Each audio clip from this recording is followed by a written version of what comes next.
Hello students, আমি তোমাদের চিন্ময় sir. তো চলছে আমার পলিটি ঝুঁকেগা নেই সিরিজ। তো চলো আজকের পার্লামেন্টের নেক্সট যে এমসিকিউগুলো আমি এনেছি সেগুলো তোমাদের সঙ্গে একটুখানি আমি শেয়ার করে নিই। ঠিক আছে, এরপরে হয়তো আরও একটা বা আরও দুখানা হয়তো লাগতে পারে, কারণ নাম্বার অফ কোশ্চেন যেহেতু খুব বেশি তাই। আর আমি অনেক বেশি ইলাবোরেশনে যেতে পারছি না, কারণ সেক্ষেত্রে ভিডিওর লেন্থটা অনেক বড় হয়ে যায়। ঠিক আছে, মানে অনেকের হয়তো দেখার ধৈর্যটুকু থাকে না, তো তাই।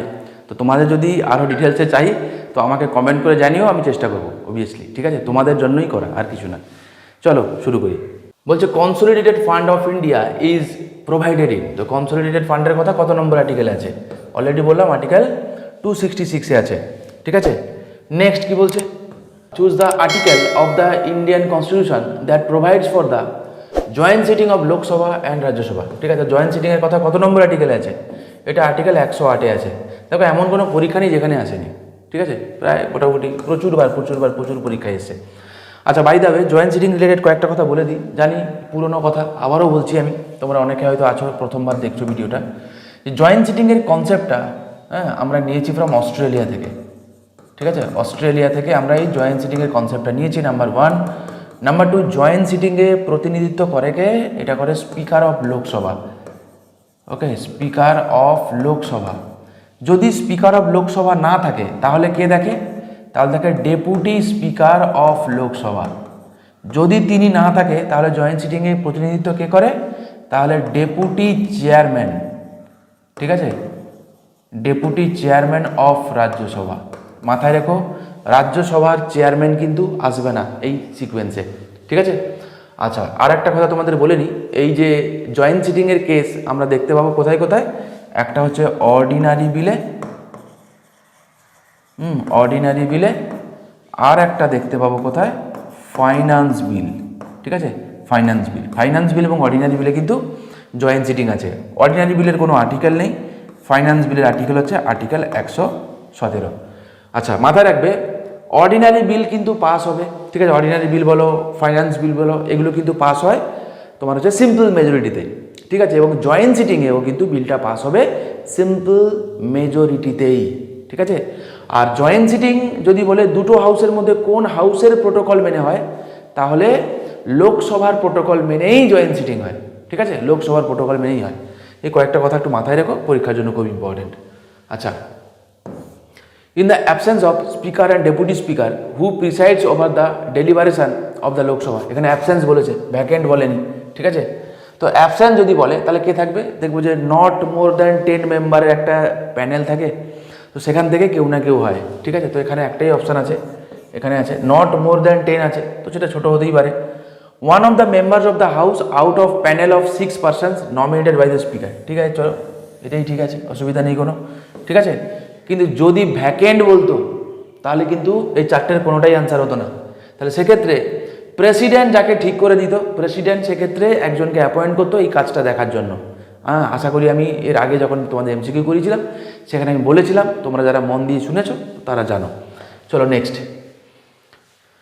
In case of disagreement on a bill between two houses of the parliament. ঠিক আছে, তাহলে কী হবে? তো অবভিয়াসলি এখানে আমার একটা প্রশ্ন দিয়েছে, ধরে নিতে একটা অর্ডিনারি বিলের কথা বলেছে। ঠিক আছে, অর্ডিনারি বিল, তাহলে সেক্ষেত্রে কী হবে? একটা জয়েন্ট সিটিংয়ের প্রভিশন আছে, চাপ নেই কোনো। ঠিক আছে, জয়েন্ট সিটিংয়ের হবে অবভিয়াসলি। জয়েন্ট সিটিং কিন্তু মাথায় রেখো যে, আবারও একবার বলছি আমি, সেই সমস্ত বিলে জয়েন্ট সিটিং হয় যেই বিলগুলো সিম্পল মেজরিটিতে পাস হয়। ঠিক আছে, কিন্তু প্রত্যেকের মতো এরও এক্সেপশন আছে। এক্সেপশন হচ্ছে মানি বিল। মানি বিল সিম্পল মেজরিটিতেই পাস হয়, কিন্তু মানি বিলের জন্য কোনো জয়েন্ট সিটিংয়ের প্রভিশন নেই। আর কনস্টিটিউশন অ্যামেন্ডমেন্ট বিল তো এমনিও হবে না, কারণ কনস্টিটিউশন অ্যামেন্ডমেন্ট বিল সিম্পল মেজরিটিতে পাস হয় না। ঠিক আছে, তাহলে হবে কি? অর্ডিনারি বিল এবং ফাইন্যান্স বিল। ঠিক আছে, মাথায় রেখো। Which of the following is not in the state list under the constitution of India. তো নিজের মধ্যে কোনটা স্টেট লিস্টে নেই জানতে চেয়েছে।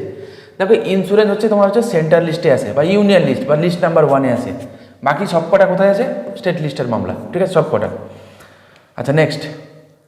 Indian parliament consist of. ঠিক আছে, তো ইন্ডিয়ান পার্লামেন্ট কী কী নিয়ে গঠিত জানতে চেয়েছে। 3টে অর্গান আছে, প্রেসিডেন্ট, লোকসভা এবং Rajya Sabha. President and both the houses of the parliament. Okay, article 79 of the Indian কনস্টিটিউশনে, আর্টিকেল 79 অফ দ্য ইন্ডিয়ান কনস্টিটিউশনে পার্লামেন্টের ডেফিনেশন আছে। ওকে, আর পার্লামেন্টারি ফর্ম অফ গভর্নমেন্ট আমরা কোন দেশ থেকে বড় করেছি? ফ্রম ইউকে থেকে, ব্রিটেন থেকে নিয়েছি। Okay, next. Which one of the following provisions deals with the privileges and immunities of the member of parliament under the constitution of India. আচ্ছা, এটা তোমরা পড়েছো, যখন আমি তোমাদের ফান্ডামেন্টাল রাইট করিয়েছিলাম তখনই বলেছিলাম, ঠিক আছে? কি বলেছিলাম বলো তো? যে আর্টিকেল 14 মানে equality before law and equal protection of laws, একটু রিকল করার চেষ্টা করো, আর্টিকেল 14তে আছে, ঠিক আছে? তো দেখবো কি সেখানে দেখবো যে কিছু এক্সেপশান ছিল, ওকে? তার মধ্যে ওয়ান অফ দ্য এক্সেপশান ছিল এই আর্টিকেল 105। কী ছিল বলো তো? যে পার্লামেন্টে যারা মেম্বার আছে তারা যা বলে, তারা যা করে পার্লামেন্টে, তো সেগুলো বিচারাধীন বিষয় নয়, ঠিক আছে? তারা সেগুলো বিচারাধীন বিষয় নয়, এটা এমপিদের জন্য অ্যাপ্লিকেবল। তো আমাকে এমপির কথা জানতে চেয়েছে, তাই এটা আনসার হবে। আর একটা, যদি এটা স্টেট লেজিসলেটিভ অ্যাসেম্বলি মানে এমএলএদের জন্য যদি হতো, তাহলে এটা হতো আর্টিকেল 194, ঠিক আছে? আর্টিকেল 194। তো এগুলো মাথায় রেখো, এটা কিন্তু আর্টিকেল 14-র এক্সেপশান ছিল। আর দুখানে এক্সেপশান ছিল, আর্টিকেল 361, আর একটা ছিল আর্টিকেল 361A, আর একটা ছিল আর্টিকেল 31C, ঠিক আছে? এগুলো সব কটা কিন্তু এক্সেপশান ছিল, তোমাদের আশা করি মনে আছে। Next, what could be the maximum time limit of 0 hour in Lok Sabha, ঠিক আছে? আচ্ছা, তো অবভিয়াসলি আমি আগের দিন বলেছিলাম আনসার কী হবে, 1 আওয়ার অ্যাকর্ডিং টু অপশান। আবারও বলছি, ঠিক আছে? যে দেবো কি 12টা থেকে 1টা, বাট তো কন্ডিশান ডিসাইড করে প্রিজাইডিং অফিসার চাইলে এই টাইমটাকে এক্সটেন্ড করতে পারে। তার মানে এই নয় যে ইনডিফাইনাইট পিরিয়ড, তা হবে না, ঠিক আছে? মাথায় রেখো। Next, under which article of the Indian constitution the parliament can make laws on state list subject for giving effect to international agreement, ঠিক আছে? কত নম্বর আর্টিকেল হবে? International treaty or agreement, article 253 will be the answer. আচ্ছা, article 249-এ কী ছিল? Article 249 ছিল যে যদি ন্যাশনাল ইন্টারেস্টে রাজ্যসভা 2/3 মেজরিটিতে পাস করলে তবে হবে স্টেট লিস্টে ল বানাতে পারবে পার্লামেন্ট। 252-তে কী ছিল? 2 or more স্টেট যদি রিকোয়েস্ট করে তাহলে হবে, ঠিক আছে? আর 250 মানে ফর ন্যাশনাল এমার্জেন্সি যদি চলে তখন, ঠিক আছে? 4টেই অপশান হবে, কিন্তু এখানে গ্রাউন্ড পার্টিকুলারলি বলে দিয়েছে, ইন্টারন্যাশনাল এগ্রিমেন্ট বলে দিয়েছে, ঠিক আছে? তো আনসার কী হবে? আর্টিকেল ডি হবে, মানে D will be the answer, 253, ওকে?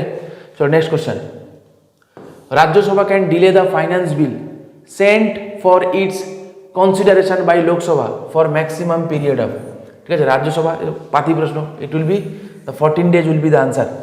আর একটা কথা তোমাদের বলে রাখি, হঠাৎ করে মনে পড়লো আমার, এই ফাইন্যান্স বিলকে পাস করাতে হয়, ঠিক আছে?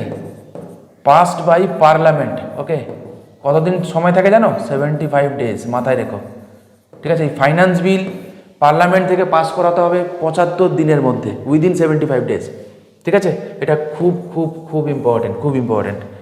Next, when a bill is referred to a joint sitting of both the houses of the parliament it has to be passed by, আমি অলরেডি বলে দিয়েছি কী হবে না, এটা পাস হবে কিন্তু সিম্পল মেজরিটিতে, ঠিক আছে? এটা পাস হবে সিম্পল মেজরিটিতে এবং প্রেজেন্ট অ্যান্ড ভোটিং, বাস সিম্পল, গল্প শেষ। হ্যাঁ, ইউপিএসসির 2015-এর প্রশ্ন ছিল। নেক্সট প্রশ্ন, the joint sitting of both houses of the Indian parliament is held in connection with, ওকে?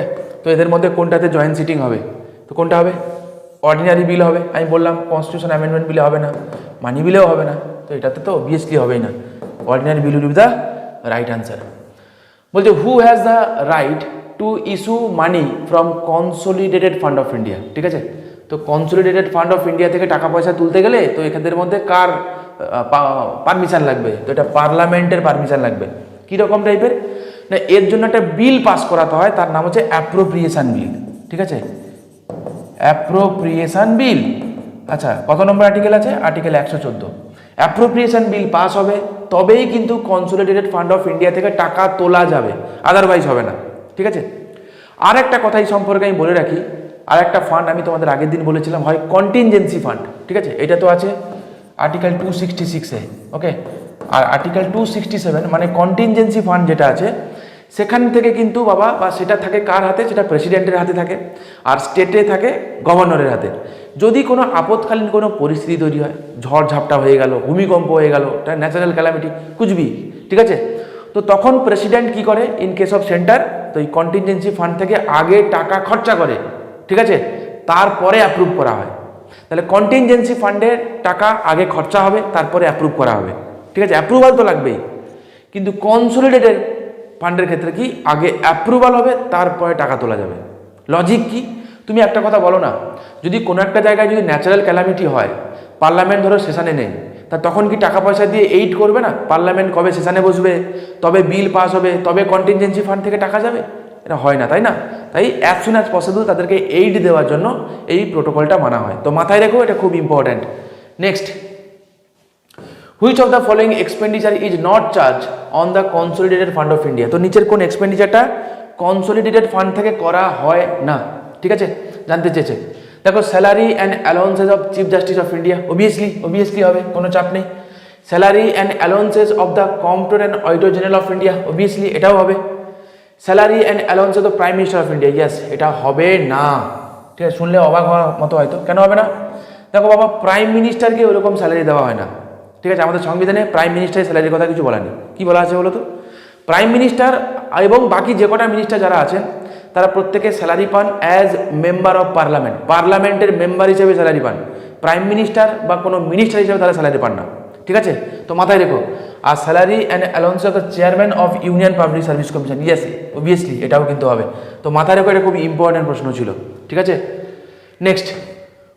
আচ্ছা, how can the president spend from contingency fund? একটু আগে আমি বললাম, তাহলে কি হবে? Before authorisation of parliament. ঠিক আছে, মাথায় রেখো। Next, all revenues received by the union government by the way of taxes and other received from the conduct of government business are credited to। তো বলছে যে আমরা ট্যাক্স আকারে হোক বা কোনো অন্যান্য জায়গা থেকে হোক, যেটা ইন্ডিয়া গভর্নমেন্ট রেভিনিউ জেনারেট করছে, তো সেটা কোন ফান্ডে যায় টাকাটা? আমি শুরুতেই বলেছিলাম, প্রথম দিন যখন আমি পার্লামেন্ট পড়িয়েছিলাম, কোথায় যাবে এটা? এটা যাবে কনসোলিডেটেড ফান্ডে। ঠিক আছে, এটা যাবে কনসোলিডেটেড ফান্ডে। ঠিক আছে, এইগুলো ছাড়া অন্যান্য কিছু যদি হয় সেগুলো কোথায় যাবে? পাবলিক অ্যাকাউন্টে যাবে। ঠিক আছে, মাথায় রেখো। আবারও বলছি, পাবলিক অ্যাকাউন্টে আর্টিকেল কত? আর্টিকেল 266 ক্লজ 2, আর কনসোলিডেটেড ফান্ড আর্টিকেল 266 ক্লজ 1। ঠিক আছে, চলো। Which of the following statements about a money bill is not correct? Is not correct, কোনো ঠিক নেই জানতে চেয়েছে। ভালো কথা। A money bill can be table in either house of the parliament. কেমন একটা হয়ে গেল না? এটাই ভুল আছে। কোথায় হবে? শুধুমাত্র লোকসভা হবে আনসার। তাহলে এটাই ঠিক নেই, তো বাকি সব কটা ঠিক আছে। একটু দেখে নেওয়া যাক। Speaker of Lok Sabha is the final authority to decide weather money bill is not, একদমই ঠিক আছে। রাজ্যসভা 14 দিনে আটকে রাখতে পারে, এটাও ঠিক আছে। The president can not return a money bill for Lok Sabha for reconsideration, yes, এটাও ঠিক কথা। প্রেসিডেন্ট মানি বিল ফেরত পাঠাতে পারে না। ঠিক আছে, চলো নেক্সট কোশ্চেনে যাই। Which one of the following subject is not included in the provisions of the money bill? ঠিক আছে, কোনটা মানি বিল রিলেটেড প্রভিশন নয় জানতে চেয়েছে। আচ্ছা, প্রভিশন রিগার্ডিং ট্যাক্স, একদমই ঠিক আছে। প্রভিশন রিগার্ডিং বরোয়িং, ইয়েস, এটাও হবে। Provision regarding custody of consolidated and contingency fund, yes, consolidated fund এবং কন্টিনজেন্সি ফান্ড রিলেটেড যা কিছু বিল অবভিয়াসলি মানি বিল হবে। ঠিক আছে, provision for imposition of fine or penalties না। ঠিক আছে, তো এই জাতীয় বিল এগুলো ফাইন্যান্স বিল হয়। ঠিক আছে, এগুলো ফাইন্যান্স বিল হয়। ওকে, আমি তোমাদের আগের দিন বলেছিলাম না, অল মানি বিল আর ফাইন্যান্স বিল, কিন্তু all finance bill are not money bill. ঠিক আছে, মাথায় রাখো, এগুলো সবকটা কিন্তু মানি বিলেরই part. Next, a bill which merely involves expenditure and does not include any of the matter specified in article 110 can B.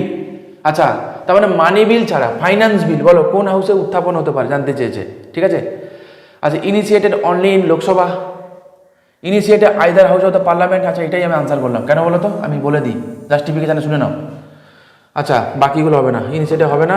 Initiate only in Rajya Sabha, আচ্ছা, এটাও হবে না। ঠিক আছে, ইনিশিয়েট অনলি ইন জয়েন্ট গুলিয়ে মারো, তো হবেই না। এর কারণ হচ্ছে, দেখো, ফাইন্যান্স বিলের দুটো ভাগ হয়, type 1, type 2।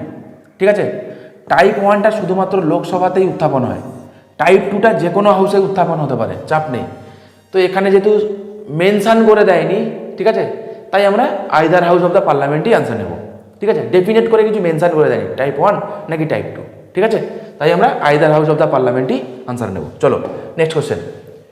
If the annual budget is not passed by the Lok Sabha, তাহলে কী হয়ে যাবে? সরকার পড়ে যাবে। বাজেট যদি সরকার পাস করতে না পারে তাহলে সরকারটাই পড়ে যাবে। তো চারটে অপশনের মধ্যে কোনটা হবে? দেখো, বাজেট ইজ মডিফাইড হবে, হবে না। Budget is referred to the Rajya Sabha, হবে না। The union finance minister is asked to resign, হবে না, সরকার পড়ে যাবে। The prime minister submit the resignation of council of ministers. ঠিক আছে, চলো next question. Which of the following proposals is related to the union budget? তো নিচের মধ্যে কোনটাই ইউনিয়ন বাজেট রিলেটেড প্রপোজাল? আচ্ছা, সেন্সিওর মোশন আগের দিন বলেছিলাম আমি, হবে কি হবে না, যে কোনো গন্ডগোল যদি হয় কোনো একটা পার্টিকুলার মিনিস্টারের এগেনস্টে বা গ্রুপ অফ মিনিস্টারের এগেনস্টে, তাদেরকে সরানোর জন্য আমরা সেন্সিওর মোশন আমরা লাগু করি। তো সেক্ষেত্রে ওই পার্টিকুলার মিনিস্টার বা ওই গ্রুপ অফ মিনিস্টারকে সরানো হয়, সরকার পড়ে না, চাপ নেই। ঠিক আছে, কলিং অ্যাটেনশন মোশন আমি বললাম যে পাবলিক ইম্পর্টেন্সে কোনো একটা পার্টিকুলার মিনিস্টারের কল অ্যাটেনশন করার জন্য, হ্যাঁ, এটা আমরা বা অ্যাটেনশন ড্র করার জন্য এটা আমরা করি। অ্যাডজমেন্ট মোশনটাও আমরা করেছি অলরেডি, হবে কি কাট মোশন।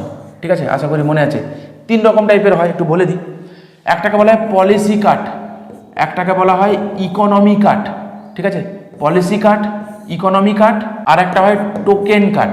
টোকেন কাট, পলিসি কাট, ইকোনমি কাট, টোকেন কাট। মাথায় রাখো, পলিসি কাট মানে পুরো পলিসিটাকেই বাদ দিয়ে দেওয়া হয়। সরকার ধরো কোনো একটা প্রজেক্ট নিল, ঠিক আছে, সেখানে ধরো 3000 কোটি টাকা খরচা করা হবে, ঠিক করা হয়েছে। ঠিক আছে, বিরোধীরা ক্রিটিসাইজ করলো এবং ওই পলিসিটাকেই বাদ দিয়ে দিল। ঠিক আছে, দিয়ে ওই জিরো তো করা হয় না, ওখানে 1 টাকা লিখে দেওয়া হয়।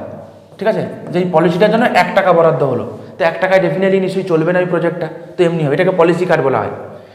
ইকোনমি কাট বলতে বললো সরকার পক্ষ বলেছে যে 5000 কোটি টাকা বা 3000 কোটি টাকা লাগবে, বিরোধী পক্ষ বলছে না 3000 কোটি না, ওটা 1500 কোটি টাকা আরামসে হয়ে যাবে, চাপ নেই। ঠিক আছে, তো এবং সরকার সেটা যদি কনসিডার করে নেয় তাহলে সেটা হয়ে যাবে ইকোনমি কাট। যে 3000 কোটি টাকা বরাদ্দ হয়েছিল, 1500 কোটি টাকা বাদ চলে গেল, রিমেনিং 1500 কোটি টাকায় প্রজেক্টে আমরা ফাইন্যান্স করবো, তো এটাকে বলবো ইকোনমি কাট।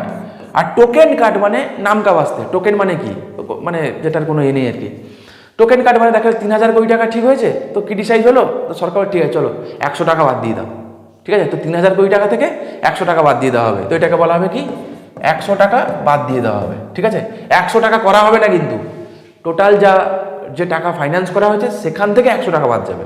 ঠিক আছে, তো এই 3টে, তো cut motion is the right answer. ঠিক আছে, তো এই ছিল মোটামুটি আজকের এই এমসিকিউগুলো, খুব ইম্পর্টেন্ট এমসিকিউ, বিভিন্ন পরীক্ষায় যেগুলো এসছে। নেক্সট এপিসোডে আমরা আরও বেশ কিছু ইম্পর্টেন্ট এমসিকিউ করবো অন পার্লামেন্ট। ঠিক আছে, তো ভালো থেকো, দেখা হচ্ছে নেক্সট ভিডিওতে।